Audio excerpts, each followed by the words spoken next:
వైఎస్ఆర్సీపీ స్థాపించి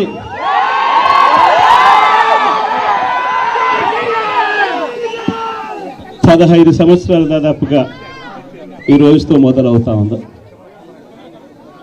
ఈ 15 సంవత్సరాల ఈ వైఎస్ఆర్సీపీ ప్రయాణంలో మొట్టమొదటి రోజు నుంచి ఈ పార్టీ పుట్టింది కష్టాల్లో నుంచే పుట్టింది. ప్రజల కష్టాలను వైఎస్ఆర్సీపీ పార్టీ తమ కష్టాలుగా భావించి ప్రజల తరపున వాయిస్ ఆఫ్ ది వాయిస్లెస్ కింద ప్రతి అడుగులోనూ పోరాటం చేస్తూనే వస్తూ ఉంది వైఎస్ఆర్సీపీ. ఈరోజు ప్రతిపక్షంలో మనం కూర్చోవడం కొత్త కాదు. ఈ 15 ఏళ్ల మన ప్రయాణంలో 10 సంవత్సరాలు మనం ప్రతిపక్షంలోనే ఉన్నాం. దీటైన సమాధానం అధికారంలో ఉన్న వాళ్లకు ఎప్పుడు ఇస్తూనే వచ్చాం. కళ్ళు మూసుకొని కళ్ళు తెరిచేసరికి సంవత్సరం అయిపోయింది. ఇప్పటికే మరో 3 సంవత్సరాలు 4 సంవత్సరాలలో మళ్ళీ ఈసారి వచ్చేది మళ్ళీ వైఎస్ఆర్సీపీ పార్టీనే.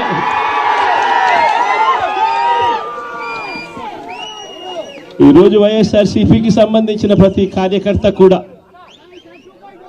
గ్రామంలో ఉన్న ఏ ఇంటికైనా కూడా వెళ్ళొచ్చు.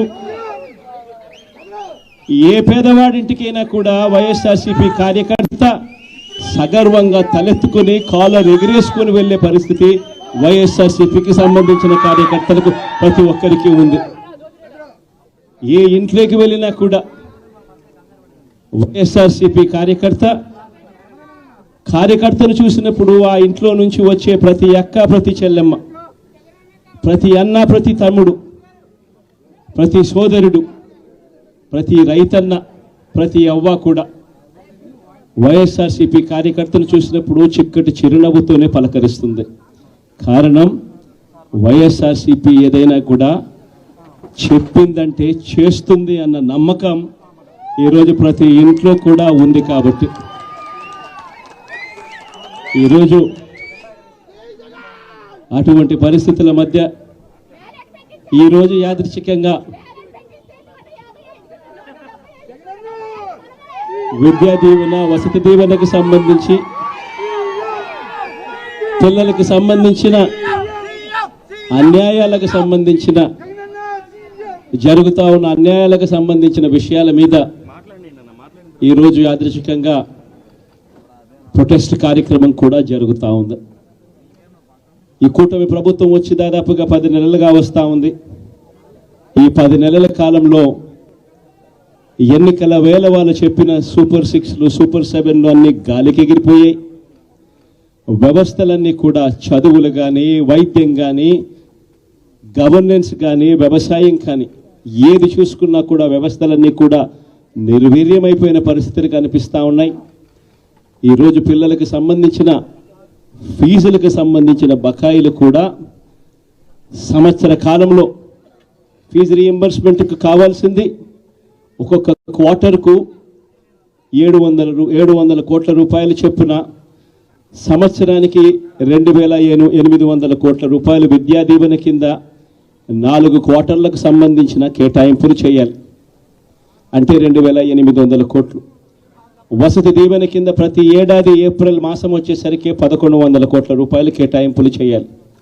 అంటే గత ఏడాది ఈ 1100 కోట్లు, 2800 కోట్లు, ఈ రెండింటికి సంబంధించి 3900 కోట్ల రూపాయలకు కేటాయింపులు చేసి ఖర్చు చేసి పిల్లల చదువులను ప్రోత్సహించాల్సిన పరిస్థితిలో ఈ ప్రభుత్వం చేసింది ఏమిటి అనంటే కేవలం 700 కోట్ల రూపాయలు మాత్రమే ఇచ్చి చేతులు దులుపుకున్న పరిస్థితులు. అంటే 3200 కోట్ల రూపాయలకు సంబంధించిన బకాయిలు పెండింగ్లో పెట్టారు. అదే మాదిరిగా మళ్ళీ ఈ సంవత్సరం 2024-25, 2025-26కు సంబంధించిన ఈ సంవత్సరానికి సంబంధించి ముందుకు పోవడానికి ఈ సంవత్సరానికి సంబంధించిన విద్యా దీవెన కింద 4 కోట్లు, ఈ విద్యా దీవెనకు సంబంధించి ఈ 2800 కోట్లు మళ్ళీ కావాలి. 1100 కోట్లు వసతి దీవెన కింద కావాలి. ఇవన్నీ కూడా కలిపితే మరో 3900 కోట్లు. సో ఆ 3,200 కోట్లు, ఈ 3,900 కోట్లు, దాదాపుగా 7,100 కోట్ల రూపాయలకు సంబంధించిన పిల్లలకు సంబంధించిన చదువులకు సంబంధించిన కేటాయింపులు చేసి చదువులను ఆదుకోవాల్సింది పోయి, పిల్లలను ఆదుకోవాల్సింది పోయి కేవలం 2,600 కోట్లు మాత్రమే కేటాయింపులు చేశామన్నట్టుగా చేసి పిల్లల చదువులతో ఆడుకుంటా ఉన్న ఈ ప్రభుత్వానికి బుద్ధి చెప్పే కార్యక్రమం పిల్లలతో పాటు, పిల్లల తల్లిదండ్రులతో పాటు కలిసి చేసే కార్యక్రమం కూడా యాదృచ్ఛికంగా ఈరోజు ప్రొటెస్ట్ కార్యక్రమం కూడా ఈ రోజే కూడా జరుగుతూ ఉందని కూడా చెప్పడానికి కూడా సంతోషపడతా ఉన్నా. వైఎస్ఆర్సీపీ ప్రభుత్వం ఎప్పుడూ కూడా ప్రజలకు తోడుగా ఉంటుంది, ప్రజలకు ఎప్పుడూ కూడా అండగా నిలబడుతుంది, ప్రజల తరపున ఎప్పుడు గొంతుకై వైఎస్ఆర్సీపీ ఎప్పుడు ప్రజలకు అండగా ఉంటుందని మరొక్కసారి తెలియజేస్తూ ఈరోజు ప్రొటెస్ట్ కార్యక్రమంలో పాల్పంచుకుంటా ఉన్న ప్రతి ఒక్కరికి, ప్రతి కార్యకర్తకు, ప్రతి నాయకునికి, అదేవిధంగా పిల్లల తరపున, పిల్లల తల్లిదండ్రుల తరపున వాళ్ళతో పాటు కలిసికట్టుగా ప్రయాణం చేస్తూ ఉన్న ప్రతి ఒక్కరికి కూడా ఈ సందర్భంగా మీ అందరికీ కూడా చేతులు జోడించి పేరు పేరున మీ అందరికీ కూడా కృతజ్ఞతలు తెలుపుతా ఉన్నాను.